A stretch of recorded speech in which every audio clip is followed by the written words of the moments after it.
with not having drill class before, it feels like we're just coming in, but that's all right.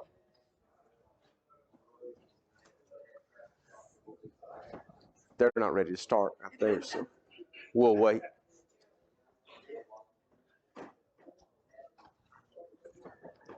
You might go ahead and take your Bibles and turn to the end of the book of Leviticus. We will look at just, I'm just going to notice a couple of things from there, and then we'll move on into our what we're supposed to cover tonight.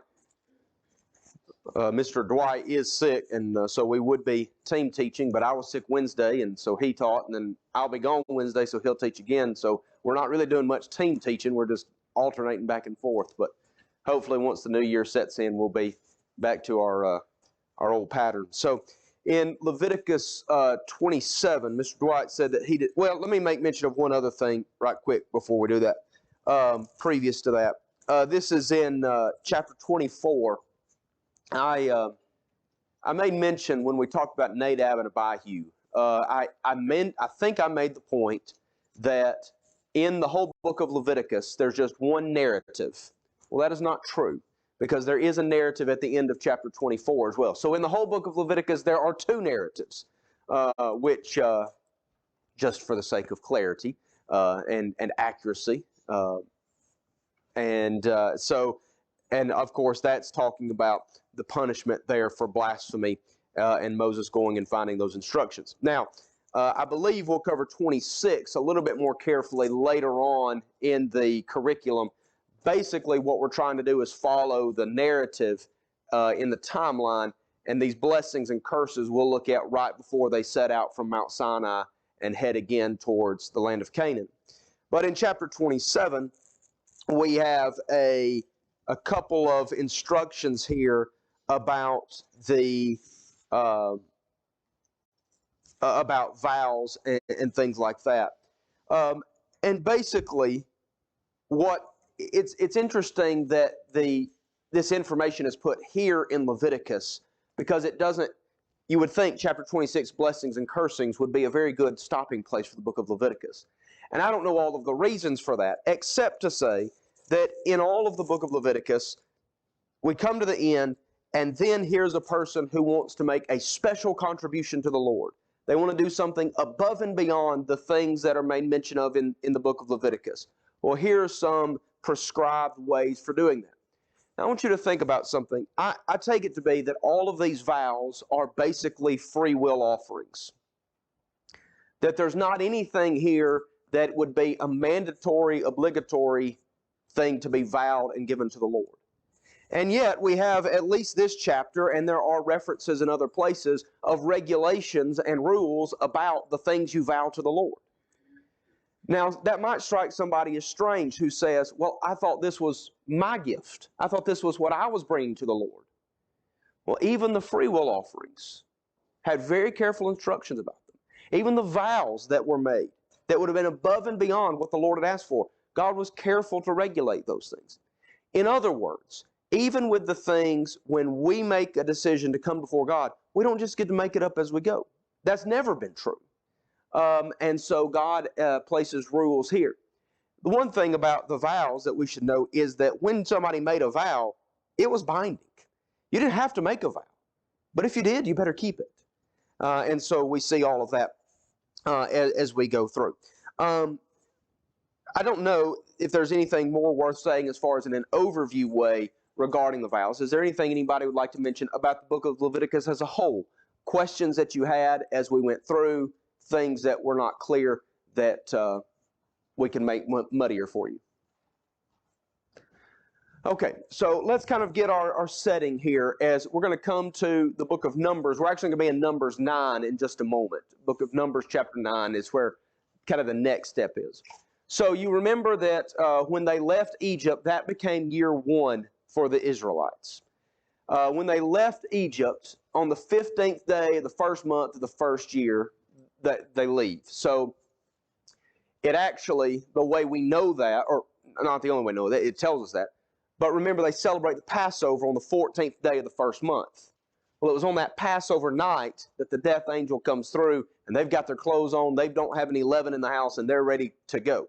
So that's why they don't leave on day 1 of the first year. They leave on day 15 because they celebrate the Passover, the 14th day of the first month of the first year.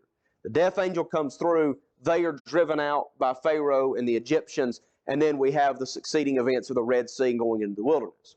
Now, by the second month, so 1 month later, they are in the wilderness of sin. And so when you picture this on the map, and it would be helpful if somebody had a machine to project maps up on the wall, but if they did have such a machine, down in the V, where Mount Sinai is at the bottom of that V, that would be the wilderness of sin.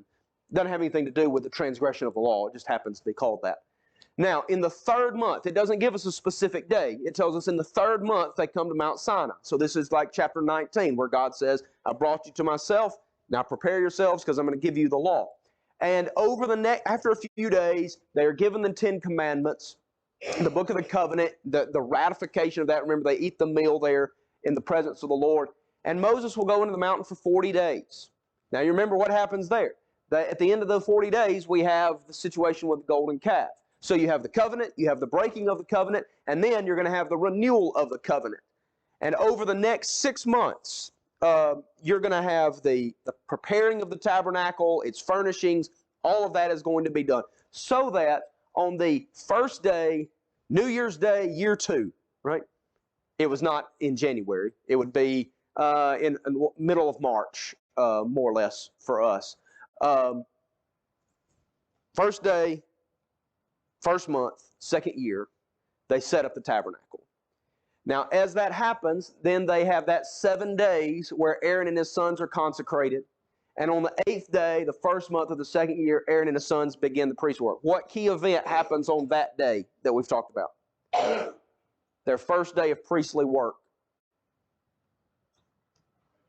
Nadab and Abihu are consumed by fire. I've had memorable first days. That would have been one. So what you have here is the initiation of the priestly work. 7 days of consecration. The 8th day, they begin the sacrificial process. It does not go as it normally would. And then from day 1 to day 12, you have these tribes and princes bringing gifts. So there's a little bit of overlap in this. Now, where we're focusing tonight is on the 14th day, that should say, of the second year. So overlook my incompetence. 14th day, first month, second year is going to be the Passover.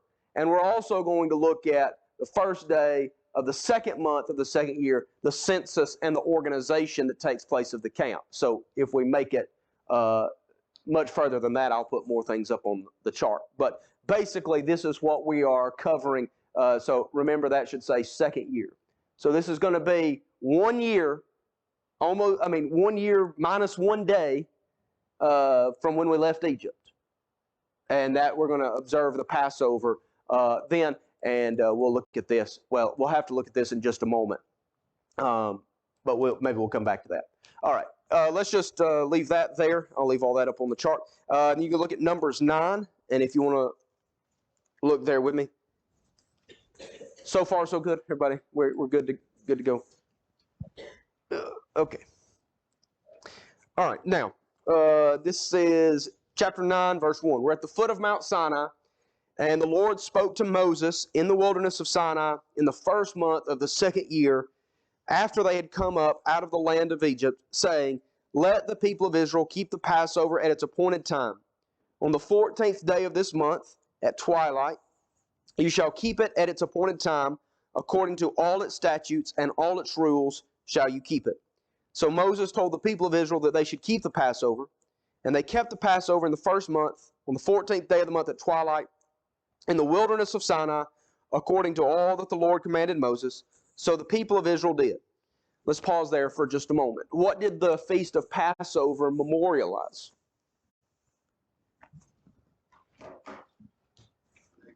The Exodus from Egypt. And what were some of the key elements of the Passover observance? The blood on the doorpost. Remember that from the lamb that would be killed, and they would paint it over the doorpost so that the death angel would pass over. What else? No, yeah, all the leaven was to be gotten out of the house, and they were to eat unleavened bread. So you may have talked about this on Wednesday night. the recording didn't pick up, but on the 14th day of the first month was the day of Passover. The next 7 days are called the Feast of Unleavened Bread. Now, sometimes those terms are used interchangeably. So, especially in the Gospels, when talking about Jesus, maybe talks about the Passover or the Feast of Unleavened Bread. The 14th day of the first month was to be treated as a Sabbath, right? No work to be done. So that day was kind of a non-Saturday Sabbath. And then the next 7 days after, it could be that the 14th day fell on a real Sabbath as well, but it was always treated as a Sabbath anyway. Anyway, and so then you would have the Feast of Unleavened Bread for 7 days after that. So sometimes those terms were used interchangeably. So you've got the lamb that is offered, maybe is the key element.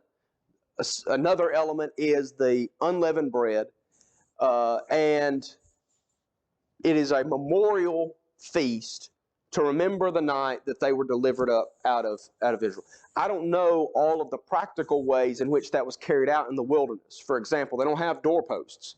So are they painting it on the doors of the tent? I'm not sure. I think that's very possible that they are actually painting their tent with the blood. But it would be a little different, probably observing this in a wilderness setting versus once they actually make it into the land and they can observe it maybe more in the way that it was done in Egypt. But they don't pause, at least at this moment, observing it at this point at Sinai. Okay, I remember this about the lamb, and I think it is mentioned a little later in this chapter. The lamb itself was a very particular type of lamb, and the way it was killed, no bones were to be broken, right? And it was to all be eaten and not left till morning. And again, I don't know about staying in the house all night, if that would have been followed further, perhaps so. There may be a passage that indicates that I just don't know about. Okay, anything else about the Passover that you would like to make mention of? All right, so Moses is giving them instructions to observe that here in chapter 9, verses 1 through 5. Now, in verse 6, there were certain men who were unclean through touching a dead body, so that they could not keep the Passover on that day. And they came before Moses and Aaron on that day, and those men said to him, "We are unclean through touching a dead body. Why are we kept from bringing the Lord's offering at its appointed time among the people of Israel?" And Moses said to them, "Wait, that I may hear what the Lord will command concerning you." So what's these fellas' issue? What are they concerned about? They want to participate. But what has happened? They're unclean. And what are the rules about being unclean and coming into the presence of the Lord? You better not, right? Well, you better not. So we've had just a very recent demonstration of that. Don't come before the Lord in a way that would be inappropriate. So the sense of their statement to me in chapter 9 is a little bit like, well, this isn't fair. And I don't know that that's the way in which they're saying it. It is the way that it comes across, at least in the English Standard Version. Why are we kept from doing this? Well, there's a very clear reason why you're kept from doing this. Because nothing unclean can come into the presence of the Lord. That's why. Now, Moses here says, "Wait and let me go and hear," for what the Lord has to say about that. What do you think about that? How does that strike you? That's what he should do. It's exactly what he should do, isn't it? I mean, what would the other option be? Say, I guess I can come up with an answer by myself. Or let's take a vote on it. Or what do our wisest people think we should do? Well, those are the ways you get killed quick, right? And so what Moses does is he goes to the only source that matters about whether or not they can come to the presence of the Lord like this. And the Lord says, he gives an answer here. But I want you to think about this example. So Numbers chapter 9 is not a passage about Bible authority, right? But it does teach us something about respect for God's Word. And so here we have a question about what we ought to do about something. And somebody says, well, why can't I do this? Or why do I have to do this? And I think our answer, if we don't know the answer, should be, wait, let me see what the Lord has to say about that. Now, Moses was somebody who was intimately familiar with having conversations with God. He knew the right source. We ought to be people who know where to go to find the answers, and that is to God's Word. Of course, we're not going to get that directly given to us through like Moses did, and yet, in some sense, maybe we have a greater depository of information here, where we can just go and we can see approved examples and instructions and patterns that have been laid out for us for us to follow. I think that's when you go through the Old Testament, when godly people want to do God's will, they say, let's see what God has to say about that. So whether that's later on at a time where God is not speaking directly to his people and they go back to the law, or right here where Moses, who would know more about the kind of things God would want, maybe than anybody on the planet, certainly than anybody on the planet. And he says, I need to go ask about that. He did not presume to just make up an answer. And I think that is a valuable instruction. Any thoughts through verse 8? Okay, so looking at verse 9. The Lord spoke to Moses, saying, speak to the people of Israel, saying, if any one of you or of your descendants is unclean through touching a dead body, or is on a long journey, he shall still keep the Passover to the Lord. In the 2nd month, on the 14th day at twilight, they shall keep it. They shall eat it with unleavened bread and bitter herbs. They shall leave none of it till the morning, nor break any of its bones, according to all the statute for the Passover. They shall keep it. But if anyone who is clean and is not on a journey fails to keep the Passover, that person shall be cut off from his people because he did not bring the Lord's offering at its appointed time. That man shall bear his sin. And if a stranger sojourns among you and would keep the Passover to the Lord according to the statute of the Passover and according to its rules, so shall he do. You have one statute, both for the sojourner and for the native. So here are the conditions for this observing of what I have called, other people have called, I just took it from them, the little Passover. We might call it the second serving of the Passover. Now, in this service, how were they to observe it? How did it compare to the first one? At twilight, that's right. How does that compare to the first one? When were they supposed to take the first one? At twilight. What are they supposed to do with the lamb? Eat every bit of it, not break any of its bones, according to the statute. Everything is the same, except it's 1 month later. Right? So this is, you're not getting any kind of short shrift on the Passover here. It's precisely the same 1 month later. Now, who is qualified to participate in this second offering, in this second Passover, the little Passover? Who's qualified to participate? Somebody who's unclean because of contact with a dead body, or they're gone on a long journey. All right? Well, what if you're at home in, I don't know, let's just not make it up, let's just pick a town. Bethlehem, right? You're at home in Bethlehem, and here's not really feeling very Passover-y. And so you just say, you know what? I'll get it next month. Is that an option? No. That person will be cut off from among his people. He will bear his sin because he did not bring the offering at the appointed time. This is not just a, well, I don't feel like it today, or maybe next month kind of thing. There is a specific type of situation in which these provisions are met. Either you're unclean from touching a dead body, which would not be, I mean, you think about these men who have this first situation. There's probably 2 million people out in the wilderness. It would not be surprising that there were some people who had come in contact with a dead body at some point in the last several days and were still unclean. It's not surprising at all. And it would not be surprising that just as a part of regular life that would be the case. And so the Lord makes provision for that. He's not unconcerned about people not being able to participate. But here's somebody who, because of their own negligence or because of their own disrespect for the day, says, I'll get it next month. No, right? That person's cut off from their people. They will bear their sin. Now, that tells us something about what our actions say about our attitude. Now, I don't think that this once-a-year Passover is directly comparable to our Sunday services or anything like that, but it does tell us that God did not have to, there did not have to be some indicator on this person's forehead to say whether they were spiritually minded or not, right? You could tell by the way they acted. You didn't have to have we wouldn't have had to have some kind of light indicator to be able to know whether or not this person took what the Lord did on the night of Passover seriously or not. They would demonstrate that by their actions. That would not necessarily be true about the person who's on a long journey or who is... Now, there's another thing. If you're on a long journey, you don't get to just observe it in Iran or wherever you are. You observe it in Jerusalem. And so you don't do it there. You come back and you observe it among the people. All right, any questions about all of that? Anything you'd like to point out? Okay, we may talk more about the Passover as we go, but we'll leave off. Once this Passover observance is over, it'll be time to leave Sinai. So this is kind of the last thing that has to be done. Once the little Passover is over. The first Passover will continue, and then we'll have some things that happen in the succeeding month.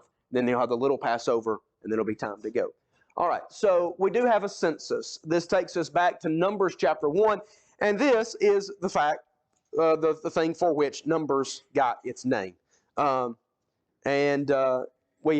looked at several chapters in Numbers without having looked at the very beginning of Numbers.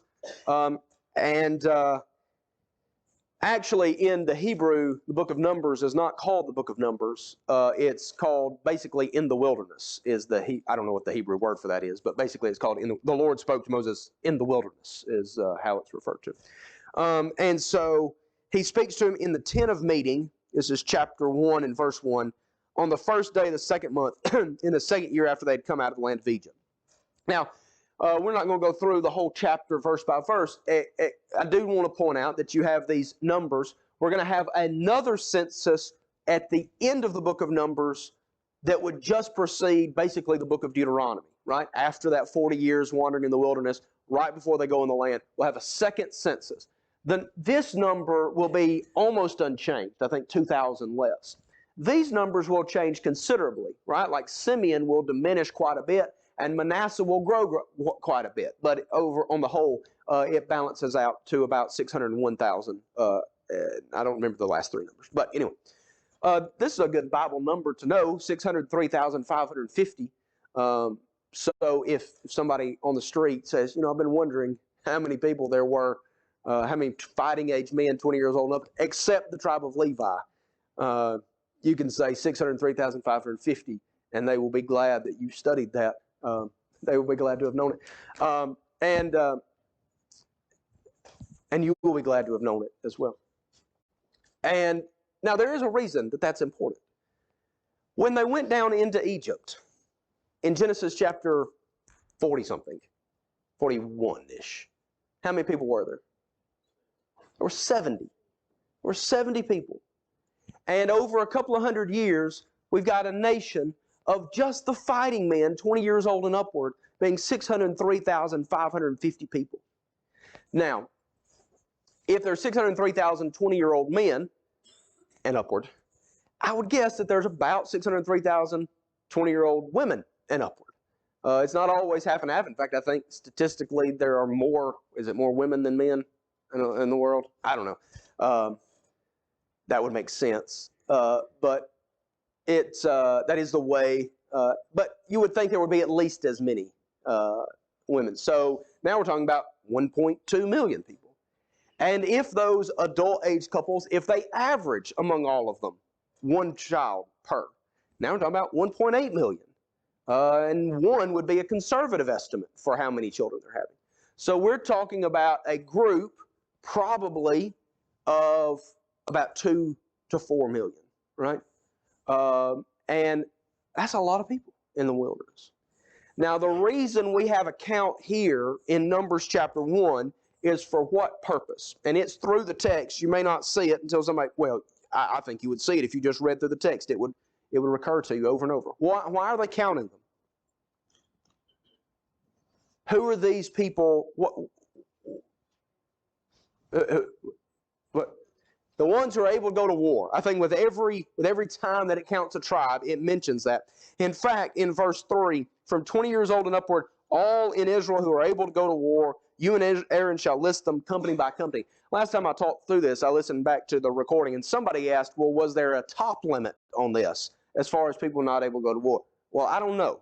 Maybe they would see somebody and say, well, you're too old. But that would have been mean. And so I don't know if they, no, I don't know what the rules were about a top limit. But basically, this is giving us the fighting age men. And it may be, you think about Caleb when they go into the land, he's old. He's 80-something years old when he goes in. And so maybe there wasn't a top limit as far as that goes. If God's with you, and no matter how old you are, you can just go in and fight. I didn't mean to say 80 was old. If that's how you took that, okay. I would never. Now we do need to see that the counting them to go to war is because they are about to go to war. They are not in the wilderness permanently. They are preparing to go into the land. And so we'll have the instructions from the law, and we have the instructions here, the count for going to war. We'll have the book of Deuteronomy that will talk about being in the land. But basically, they are preparing to go into the land. When they don't go into the land, it will be a failure to accomplish the mission. They were not pulled out of Egypt to wander in the wilderness for 40 years. They were pulled out of Egypt to go conquer in the land. That's why we counted you up, Moses would say. He didn't say that literally, but that's why we had the census. Now, Levi is left out of this because they're not going to be a part of the fighting group. There will be a separate census for them that we'll look at maybe tonight, I assume tonight, that we'll look at. But basically, this is the count for the people of Israel who are going to fight. All right, any questions or comments about all of that? When they first came out, they didn't take the short route because he said they weren't free. That's exactly right. That's right. There was a lot that needed to be done. One, they would have encountered opposition more quickly that way. But also, coming to Mount Sinai and getting the law and getting the people organized was a significant step in equipping them to be a nation. I do think that as we are looking, so we've used Genesis 12 for a long time here as kind of an outline for the Bible story. Those three promises, there are more promises made, but those three promises that outline, this is really the first one of those that we see accomplished in a meaningful way, where you have a nation of people here. It would be, I assume there are nations in the world that don't have 4 million people. There'd be few of those. There's like a nation that's a city, right? But anyway, 4 million people counts as a nation. That's what I'm saying. And because of that, we have the beginning of the fulfillment of God's promises. And in just relatively short order, at least in the biblical text, we'll have the fulfillment of the land promise. And then we'll be waiting on the fulfillment of that seed promise. But God is beginning. Now, ultimately, I don't know that this number is what God had in mind when he told Abraham he was going to make his descendants a great multitude. I think he has us in mind when he talks about that. People without number, descendants by faith is who he's talking about when he's talking to Abraham. But in a physical sense, I think all of these promises have a physical and then even a spiritual component to that. So we'll talk about that more as we go. Any other questions or comments? Just out of curiosity, about how old would Moses be at this point in time? We know, yeah. So he's 80 when he leads them out of Egypt, and he'll be 120 when he dies. So I mean, he'd be just north of 80, just barely. He's 40 when he flees to go to Midian. He comes back at 80 and then leads them out. So, yeah. And Aaron would be slightly older, right? Yeah. And then Miriam would be even older still. Okay. Any other comments or questions? All right, great. Do notice the end of chapter 1. The Levites are not listed specifically, but they are going to have a responsibility. Now, we've looked at in the book of, even though the book of Leviticus is called Leviticus, it was actually mostly about the priests and not mostly about the Levites. We actually probably get more information. I think this is true. We get more information about what the Levites were supposed to do in Numbers than we do really in Leviticus. Excuse me. Now, what are they going to have responsibility for? The tabernacle. That's exactly right. So the priests are going to take care of the sacrifices. But while we're in the wilderness, and even once we're in the land for a period of time, the Levites, they are going to have the responsibility for taking care of the tabernacle and its furnishings. So this is verse 51. When the tabernacle is to set out, the Levite shall take it down. When the tabernacle is to be pitched, the Levite shall set it up. And if any outsider comes near, he shall be put to death. This is no small thing. This is not light business. And so there's a specific group, the Levites, who are chosen for that. The people of Israel shall pitch their tents by their companies, each man in his own camp, and each man by his own standard. We'll look at that in just a moment. But the Levites shall camp around the tabernacle of the testimony, so that there may be no wrath on the congregation of the people of Israel. And the Levites shall keep guard over the tabernacle of the testimony. Thus did the people of Israel. They did according to all that the Lord commanded Moses. So you have the Levites not only taking care of the tabernacle as it's moving, but they are kind of the border security for the tabernacle while they're encamped around it. We'll look at that in just a moment.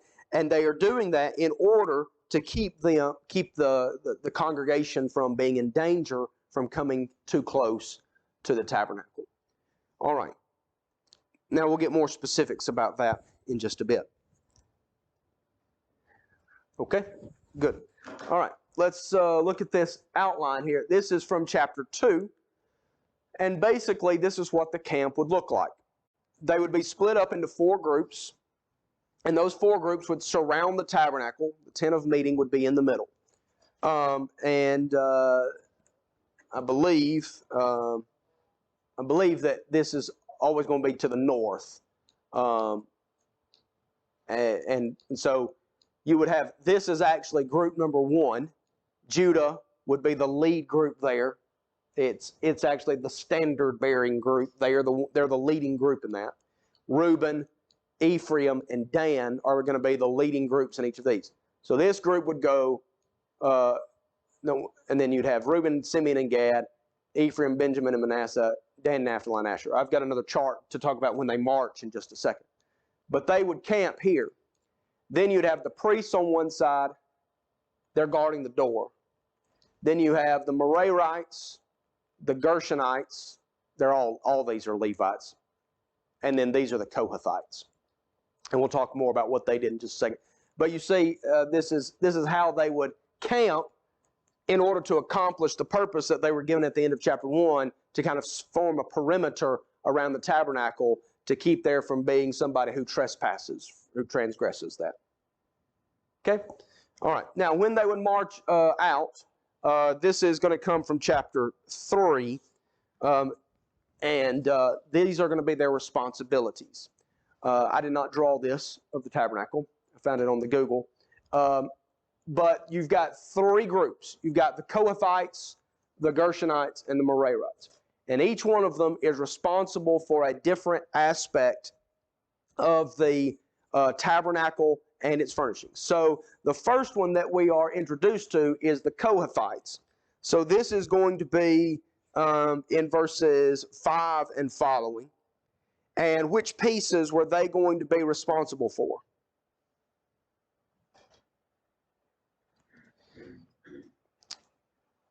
Now, did I misspeak here? Really, we're in chapter 4 here. So, yeah, I'm sorry about that. We'll come back to chapter 3 in just a second. Chapter 4, we'll talk about their duties. Chapter 3 is their census and counting them. So, what's their responsibility? The Kohathites. What kinds of articles are they responsible for? Yeah. Yeah, so the Kohathites specifically are responsible for the furniture that's inside the tabernacle. So all of the, is that right? Did I miss something? I think that's right. So look at verse 4. This is the service of the sons of Kohath in the tent of meeting, the most holy things. So this would be things like the altar of incense, the table of showbread, the lampstand, the golden altar, that would be the altar of incense, the veil, the ark of the covenant, all of that would be the Kohathites' responsibility. Not just anybody could come in and carry that stuff. Only the Kohathites. The Gershonites are going to be responsible for the actual the hangings, the curtains, the tent, the screen doors. They're going to be responsible for all of that. And the Merarites are responsible for the frames and the pillars. Now, when they march out, they're going to go in an order that makes logical sense, but this is going to be their responsibility.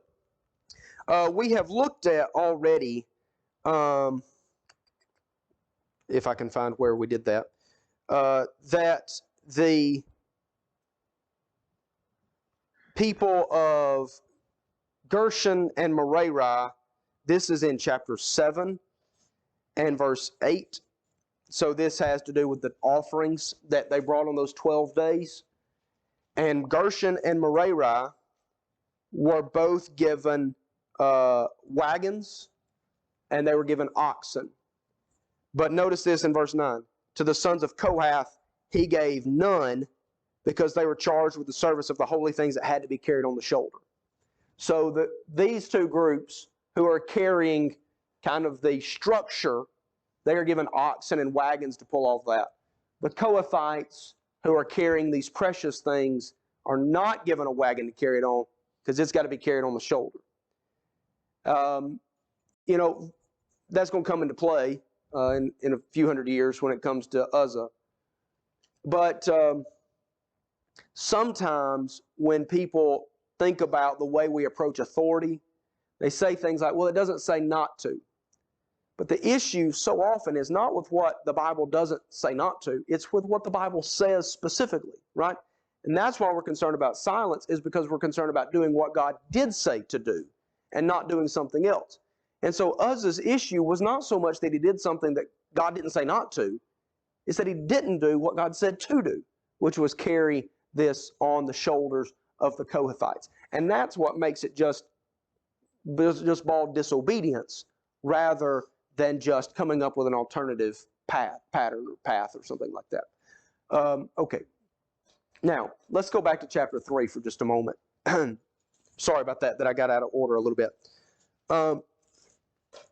In chapter 3, we have the numbering of the Kohathites and the Levites specifically.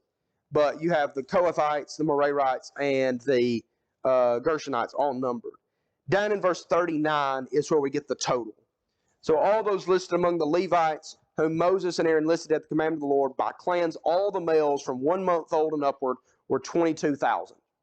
So we could add that to our list. It would throw it off a little bit because these are not 20 years old and upward. They're 1 month old and upward. Well, you got 22,000 male Levites, 1 month old and upward. Now, in verses 40 through 43, the Lord says, what I'm going to do is I redeemed the firstborn, but instead of me taking the firstborn into the service, I'm just going to use the Levites instead. And so they count the number of firstborn males. And my text says there's 22,273. Is that what everybody's got on that? 22,273. Okay. Now this is firstborn Israelites. So that difference is in verse 46. There's for the 273 of the firstborn of the people of Israel, over and above the number of the male Levites. What they're going to do for that 273 is those families are going to pay a 5 shekel redemption payment. So you've got basically the Lord says, I'm going to take these 22,000 Levites into my service instead of taking the firstborn sons. And the difference here, they're going to pay a 5 shekel tax or redemption payment for. Now that 5 shekel payment will go into the treasury of the tabernacle in order to fund the work there of the tabernacle and that sort of thing. So you have in verse 50, he took the money 1,365 shekels by the shekel of the sanctuary. And Moses gave the redemption money to Aaron and his sons according to the word of the Lord as the Lord commanded Moses. So now the sanctuary not only has the people to manage it, but also has funds, has resources to help with the management of all of that. And I don't really know what the the care for the tabernacle look like, but the Levites would be responsible for doing all that. I don't know if there's ever replacements that need to be made or things like that, but in the case that is, I assume that's where that would come from. Now, let me say this. One day, there's not going to be a tabernacle. There's going to be a temple. The Levites will still have a role. When we come to the book of Chronicles, their role will be still the care of the temple premises, but also they will be the singers, and they will be, often they will be the ones who will kill the offerings. During the days of the tabernacle, the offerer killed their own offering, but by the time of Jesus, most people didn't kill their own offering. The Levites killed it for them. I would imagine that would be a departure from the intended plan, but nonetheless, that's the way they were operating by that point. Okay. Now, let me go back to chapter 4 now. I know I'm jumping around a little bit. But in chapter 4, I want you to notice something in verse 15. Before the Kohathites can come in and carry all of this stuff, Aaron and his sons, they go in and they cover all of this up. Right? Because the Kohathites, while they are Levites, are not priests. And especially with the things in the most holy place, which would be specifically the Ark of the Covenant, they're not even to look at it. They're not even to see it. So Aaron and his sons, when the tabernacle is being ready to be moved, they will go in and they will cover all of these things. They cover the sanctuary, the furnishings of the sanctuary, so that when the sons of Kohath come to carry them, they don't touch them, and they don't accidentally touch them, verse 15, so that they don't die. So you have in verse 18, let not the tribes of the clans of the Kohathites be destroyed, but deal thus with them that they may live and not die. Verse 20, lest they die. This stuff is touchy. It is sensitive. You're not to touch it. Let me go back to thinking about David and Uzzah for just a moment. When David... when this happens to Uzzah, do you remember David's reaction? Shocked and almost appalled, right? Like, I cannot believe that this happened. Well, anybody who'd read Numbers chapter 4 could. And when David comes to his senses, he said, you know what happened is we did not consult the due order. We didn't look at the text. And when he does that, and they do it God's way, things go well. And so when God reveals His will and we don't do it that way, and He's not pleased with that, He's not to blame for that. It's us when we don't consult the proper order. Okay, anything else through chapter 4? What did you say yeah. about the sons of Kohath, about how they were different from and couldn't, it had to be covered first? Oh, yes. So they're not priests. So I think basically, let's see here. Where do we find that? That they're not priests? Well, so only the descendants of Aaron were priests. So isn't that right? And so, yeah, so I need to create a Venn diagram for this. This would be helpful. So you've got Levi, and then under Levi, you've got little circles, Kohath, Gershon, Merari. Then you have a very small circle, which would be the priest, and that would just be the sons of Aaron. Yeah.